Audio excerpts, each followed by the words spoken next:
Beletin, well, end of Beletin, but the day He's after. at the house feeding his hangover. Got an As you can invite, see, the too, party I was think. wild.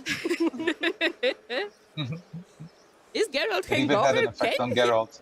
Can he get hangover? Woman. I mean, No, he can not get really. tired. He can be tired. Yeah. But Strange in as classic dreams go. form, you lose a friend on a big night out. What was that man? That's exactly It's the usually deal. everyone else who gets a hangover. But yeah, we just talked about how important Beletin is, but can we actually go back to like the very basics? So when and where the story takes place without like big spoilers. Without big spoilers. Let's start with where. So, I can talk about the where, exactly. okay. Let's go. So it's the whole thing plays out in Letten, which is the birthplace of Dandelion. It's in the north, somewhere halfway between Covid and Cadeven, for all you map nerds out there. If you go to the Gulf of Praxida and take the Buina River to the east and take a right on the Nimnar River, on the other southern shore of the Nimnar, you will find this lovely place that you get to Looking have a sounds beautiful kinda glimpse familiar. about. But it's in the Could it north if be? you want the short, the LDR version. So I guess we can now go to when. So, the events of third expansion unravel after Geralt hoped to retire at Corvo Bianco, but then yet another adventure unveils. So this is what I would share for now. And then, of course, he has a good reason why to be back. The basic outline has some really, really great vision elements that we want to cater to, but also enable the player side of exploration, not just the story side of exploration. So we are an open world RPG, and we are going to stay true to that in Songs of the Past as well. And we want to make sure that you are enabled to explore, but guided gently towards elements of the story so you can still experience it as we sort of intend, but in your own pace, if you understand what I'm saying. So it's directed, but gently, and lets you engage in open world activities while you're already invested in a greater storyline unfolding. So it's still up to you, but nicely framed. And this, I think, was one of the biggest challenges still, which was the biggest challenge in the original game as well. And I guess on that, Peter, what, as players are sort of taking in the world and the architecture and all the work that the team has done, what's something that you really hope that they'll get to see and immerse themselves in, and maybe like the finer details? Well, there's going to be a lot of beautiful stuff and a lot of characteristics that you can experience, and they are going to be obvious. But I would like the players to pay attention to the second layer of this whole world, which is the level design intention. I'm speaking towards my department, of course, because there's a lot of goodwill and greatly skilled intention behind every single pebble, every single asset placed to basically enable what we mentioned earlier, this kind of gentle guidance to make sure that you see everything that we intended you to see, but still let you roam free in the most convenient and accessible manner. So whenever you're on any path, you're enjoying any interior castle, dungeon, anything that you engage with, if you have a moment to appreciate all the good intent, the framing, the composition, the colors, the lighting, do yourself a favor and pay attention to that, because there's a lot of professional skill and effort that went into every square centimeter of this new world.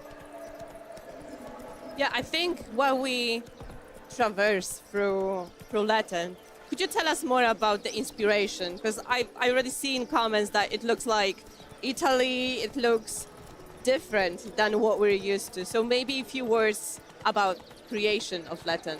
Right, so we still wanted to keep this character of Latin that is very close to our fond childhood memories of holidays spent at grandma and grandpa in the countryside. So when exploring Latin, when entering Latin, you should feel that from the get-go, right? This is a very calm land, an idyllic land, a rich one, but also mornings are fresh, right?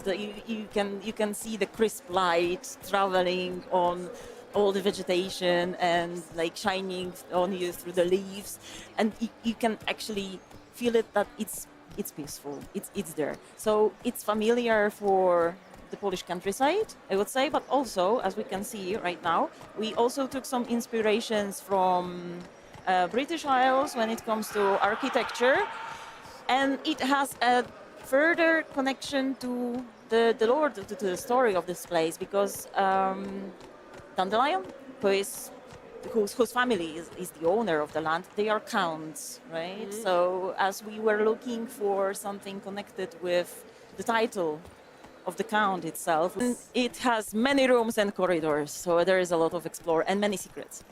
Okay, so far we showed you a little bit of the sunny Latin, but it also has woods. Oh yes, dark woods. Lots of it, yes. Lots of dark woods.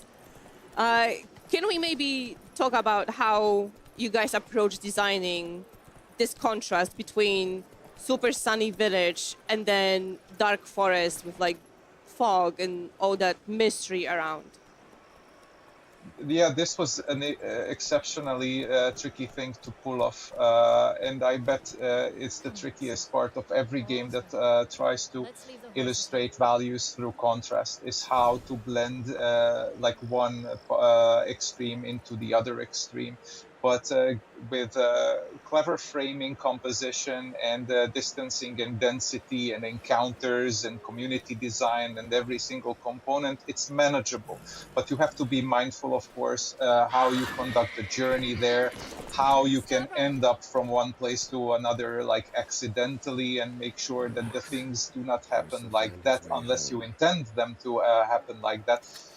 So it is kind of tricky, but it requires a lot of testing and a lot of iteration, of course, and subtle play with colors and, of course, expectations, how you set up a certain mood with shapes that bleed out into the surrounding environment a little bit sooner, just to like set the mind in that kind of mood earlier with a smooth transition. So everything happens in good rhythm and pacing. Yeah, beautiful.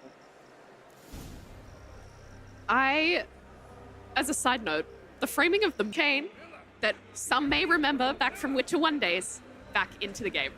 Well, you know, as you mentioned, it was already showcased in Witcher 1 trailer ages ago, and it's something that has been popping up since that moment. Like, there were various attempts on realizing the chain and Geralt having been able to fight with it. But, you know, when the Songs of the Past started development, it just felt like a natural addition that finally we have the moment and capabilities to add it.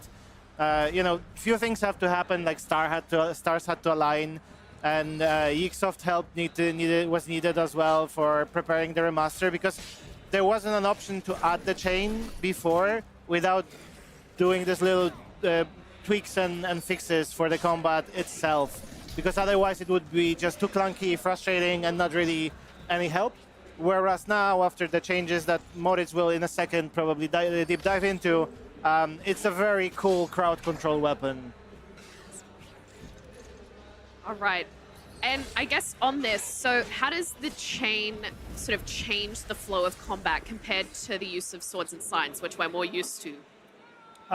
Well, it's a weapon that you equip in the same slot as the crossbow, basically, and it kind of reuses some of the mechanics. So as you've seen on the clip out there, you can aim at an enemy. There are some weak spots that appear. We're going to talk about it in a second. But basically, the aiming is similar to the crossbow. Time slows down. You can decide which weak spot you want to target, and then after you release the chain, you bring the enemy to you.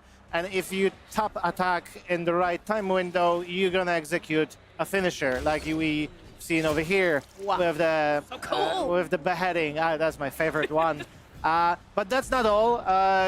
Chain is also a very fast weapon, a really good tool for crowd controlling. So if you have like a group of enemies, a swarm of swarmians swarming you, you can basically use the chain to break up the group, bring one out up to you, you know, land a few hits, dodge back, use another chain on another one, and keep it rolling, basically. It's a very fluid and cool weapon. I love it. So chain is essentially a ranged weapon, like you mentioned. It's taking the crossbow spot. So I cannot have both chain and crossbow, correct? Yes, you cannot have them equipped at the same time. So I think I'm gonna go with chain, not crossbow, because I always had issues with crossbow. With the aim, I'm sorry, I'm very bad